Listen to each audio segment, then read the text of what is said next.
Pada puncak kejayaan Steve Jobs, sebuah paradoks besar mulai terbentuk dalam dirinya. Ia memegang kendali atas revolusi teknologi, namun di saat yang sama, ia bergumul dengan kelelahan mental yang luar biasa. Ada kontradiksi tajam antara visi jeniusnya dan beban ekspektasi yang menimpanya setiap hari. Kesuksesan finansial tidak serta-merta mengisi kekosongan emosional yang dialaminya. Jobs mulai merasakan adanya jurang pemisah antara apa yang ia ciptakan dan siapa dirinya sebenarnya. Tekanan untuk mempertahankan kesempurnaan menjadi beban yang sangat berat di pundaknya. Ini adalah momen ketika puncak kejayaan berubah menjadi titik balik yang penuh ketegangan batin. Krisis identitas ini muncul dari ketidakmampuan untuk menyeimbangkan dua sisi dirinya. Di satu sisi, ada pikiran yang beroperasi dengan kecepatan cahaya, memproses ide-ide baru tanpa henti. Di sisi lain, ada kelelahan fisik dan mental yang mulai menggerogotinya perlahan. Ia merasa terisolasi dari lingkungan sekitarnya yang hanya melihat hasil akhirnya, bukan perjuangan di baliknya. Kejeniusan yang begitu besar ternyata datang dengan harga yang mahal. Jobs mulai mempertanyakan validitas dari pencapaiannya itu sendiri. Ketegangan ini diperparah oleh tuntutan untuk selalu menjadi sempurna dalam setiap detail. Setiap produk yang ia rilis harus memancarkan kesempurnaan tanpa celah. Tekanan internal ini menciptakan lingkaran setan dari perfeksionisme yang destruktif. Ia mulai merasa bahwa ada sesuatu yang hilang dari proses penciptaannya. Keinginan akan keunggulan mutlak itu justru menjadi penghalang bagi dirinya untuk menikmati proses kreatif secara utuh. Ini adalah perjuangan batin yang tersembunyi di balik fasad kesuksesan yang gemilang. Momen-momen ini menyoroti betapa rapuhnya fondasi di balik kesuksesan luar biasa. Di tengah gemerlap sorotan publik, Jobs menghadapi realitas bahwa kejeniusan saja tidak cukup untuk mengatasi kerentanan manusiawi. Ia mulai melihat celah antara citra publik yang sempurna dan pengalaman internalnya yang penuh konflik. Krisis ini bukan tentang bisnis atau produk, melainkan tentang perjuangan eksistensial di dalam dirinya sendiri. Ini adalah momen ketika sang jenius harus berhadapan dengan sisi manusianya yang paling rentan. Kelelahan ini mendorongnya untuk mencari cara baru dalam memproses dunia di sekitarnya. Ia menyadari bahwa pendekatan lama tidak lagi memadai untuk menangkap kompleksitas ide-ide yang ia miliki. Ada dorongan untuk menemukan cara yang lebih otentik, cara yang bisa menjembatani jurang antara imajinasi dan realitas. Kelelahan itu menjadi katalisator yang memaksa adanya perubahan mendasar dalam cara ia berpikir dan berinteraksi dengan dunia. Perjuangan internal ini secara perlahan membentuk fondasi bagi inovasi yang akan datang. Krisis itu bukan akhir, melainkan titik awal untuk sebuah transformasi besar. Dari kelelahan dan keraguan, Jobs menemukan potensi untuk melihat masalah dari sudut pandang yang benar-benar baru. Transformasi ini adalah proses pengungkapan diri, di mana kelemahan diakui sebagai sumber kekuatan yang belum terjamah. Inilah awal dari bagaimana seorang jenius dapat bangkit dari titik terendah menuju puncak yang lebih tinggi. Tahukah Anda bahwa kesuksesan besar seringkali lahir dari keheningan yang paling dalam? Bukan sekadar estetika permukaan, melainkan bahasa tersembunyi di balik setiap garis dan bentuk. Steve Jobs tidak hanya melihat produk, ia melihat masalah fundamental yang belum terucapkan oleh pasar. Dia menggunakan desain sebagai alat komunikasi, sebuah cara untuk menerjemahkan ide kompleks menjadi sesuatu yang dapat dirasakan dan dipahami oleh manusia. Ini adalah langkah awal dalam pemikirannya yang revolusioner tentang bagaimana dunia bekerja dan bagaimana kita harus meresponsnya. Desain bukan hanya tentang membuat sesuatu terlihat indah, melainkan tentang memecahkan teka-teki yang ada di benak setiap orang. Proses berpikir Jobs sangat berbeda dari kebanyakan orang. Dia tidak memulai dari solusi yang sudah ada, melainkan menggali akar masalahnya secara mendalam. Desain menjadi jembatan antara kebutuhan internal dan solusi eksternal. Ini adalah bahasa universal yang melampaui kata-kata dan budaya. Dengan memanipulasi bentuk dan ruang, Jobs menciptakan pengalaman emosional bagi konsumen. Pengalaman ini jauh lebih kuat daripada sekadar fitur teknis dari sebuah perangkat. Desain bagi Jobs adalah sebuah disiplin filosofis. Ia menuntut pemahaman total tentang fungsi dan emosi. Setiap keputusan desain didasarkan pada prinsip bahwa keindahan harus melayani tujuan yang lebih besar. Ini bukan sekadar pilihan artistik, tetapi strategi untuk memanipulasi persepsi manusia. Dia menggunakan visual untuk mengarahkan perhatian audiens menuju esensi dari inovasi yang ia tawarkan. Ketika Jobs merancang produk, ia membuang segala hal yang tidak esensial. Ia fokus pada inti masalah, menghilangkan kebisingan visual di sekitarnya. Tindakan ini adalah sebuah pemurnian mental. Desain menjadi filter yang sangat ketat untuk memastikan bahwa hanya solusi paling murni yang tersisa. Proses ini menuntut keberanian untuk mengatakan tidak pada kemudahan yang dangkal dan memilih jalan yang lebih sulit namun lebih benar.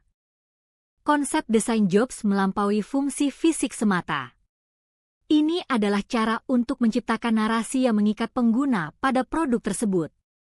Setiap interaksi dengan perangkat menjadi sebuah cerita, sebuah perjalanan emosional yang dirancang dengan cermat. Desain berfungsi sebagai jembatan antara teknologi dingin dan pengalaman manusia yang hangat.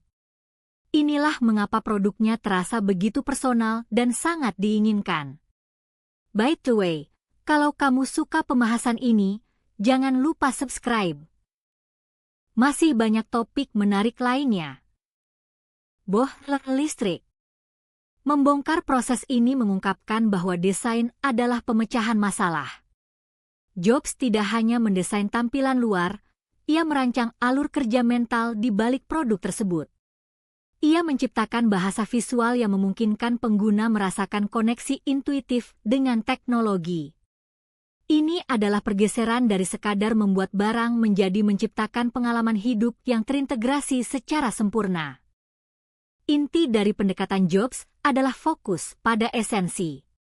Ia memahami bahwa produk yang hebat harus memiliki tujuan tunggal yang jelas. Semua elemen visual dan fungsional harus berkumpul untuk mendukung satu misi utama. Dengan memprioritaskan kesederhanaan, ia menghilangkan hambatan bagi pengguna untuk mencapai potensi penuh mereka. Ini adalah strategi psikologis yang sangat kuat dalam dunia pasar yang penuh dengan pilihan. Ketika puncak kesuksesan telah tercapai, Steve Jobs menghadapi sebuah paradoks yang sangat sulit. Ia memiliki segalanya, namun rasa lelah dan krisis identitas mulai merayap masuk ke dalam pikirannya.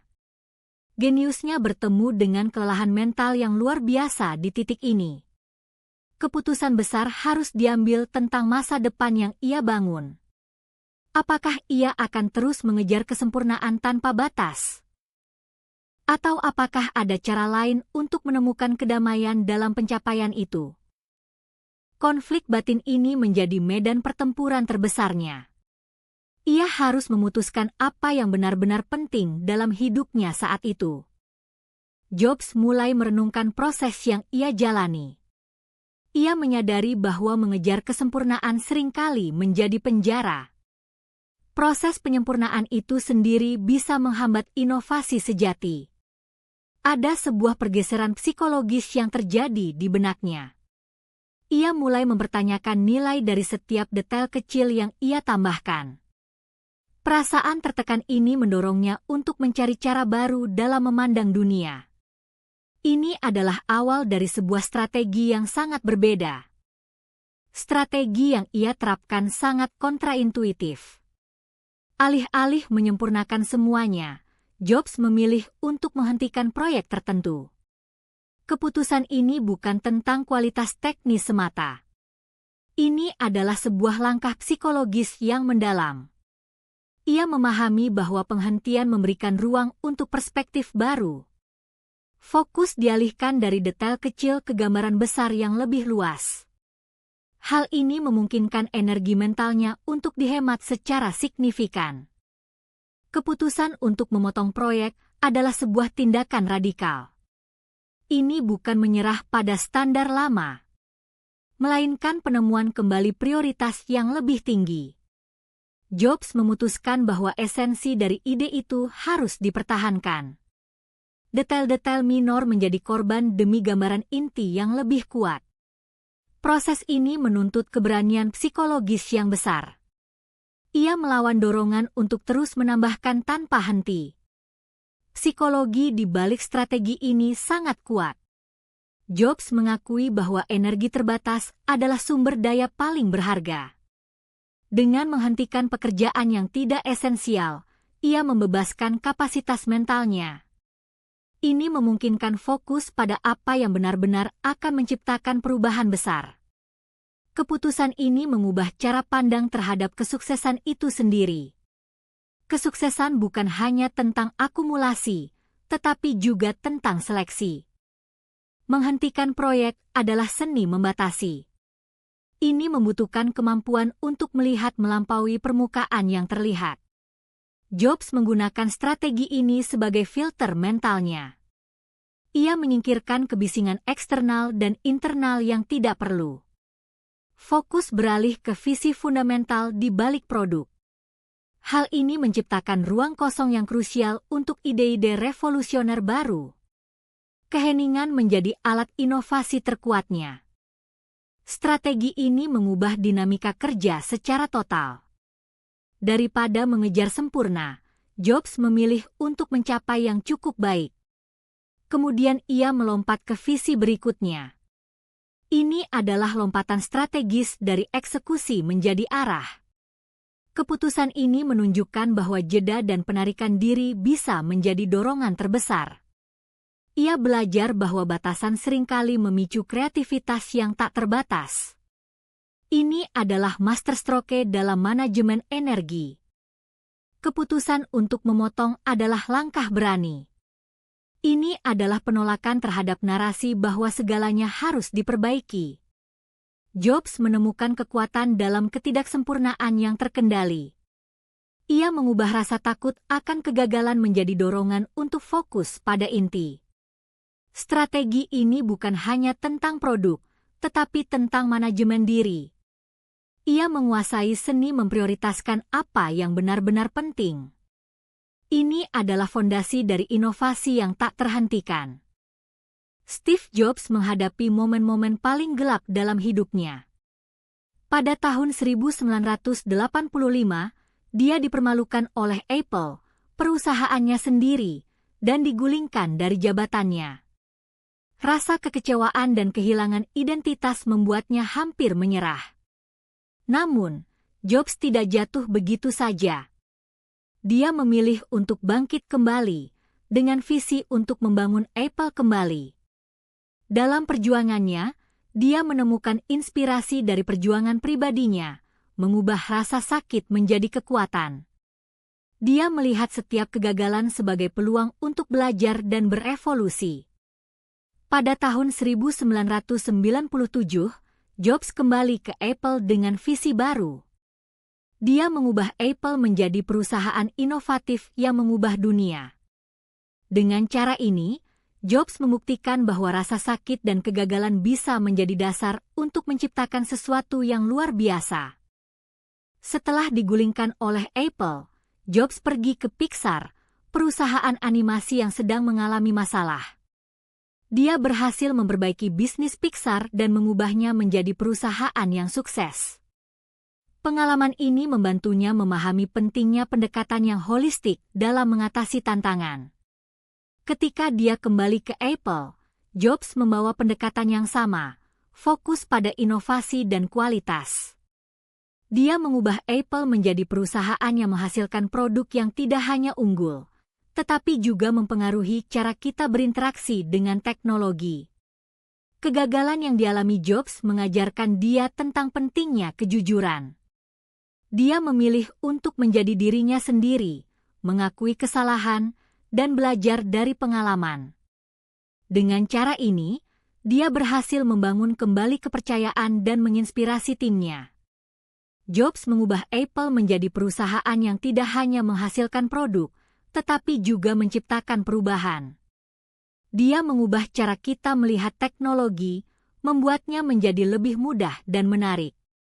Dengan cara ini, Jobs membuktikan bahwa kegagalan bukanlah akhir, tetapi awal dari perjalanan yang lebih besar. Setelah digulingkan, Jobs memulai perusahaan baru, Next, dan fokus pada inovasi komputer. Meski Next tidak sukses secara komersial, pengalaman ini membantunya memahami pentingnya pendekatan yang berpusat pada solusi, bukan hanya produk. Dia belajar tentang pentingnya fokus pada kualitas dan inovasi. Ketika dia kembali ke Apple, Jobs membawa pendekatan yang sama, fokus pada inovasi dan kualitas. Dia mengubah Apple menjadi perusahaan yang tidak hanya menghasilkan produk, tetapi juga menciptakan perubahan. Dia mengubah cara kita melihat teknologi, membuatnya menjadi lebih mudah dan menarik. Dalam perjuangannya, Jobs menghadapi tekanan berat. Dia harus mengatasi ketidakpercayaan dari rekan kerjanya, saingan, dan bahkan keluarga. Meski begitu, dia tetap teguh. Dia mengubah tekanan menjadi motivasi, fokus pada visi yang lebih besar. Dia mengubah Apple menjadi perusahaan yang tidak hanya menghasilkan produk, tetapi juga menciptakan perubahan. Dia mengubah cara kita melihat teknologi, membuatnya menjadi lebih mudah dan menarik. Dengan cara ini, Jobs membuktikan bahwa rasa sakit dan kegagalan bisa menjadi dasar untuk menciptakan sesuatu yang luar biasa.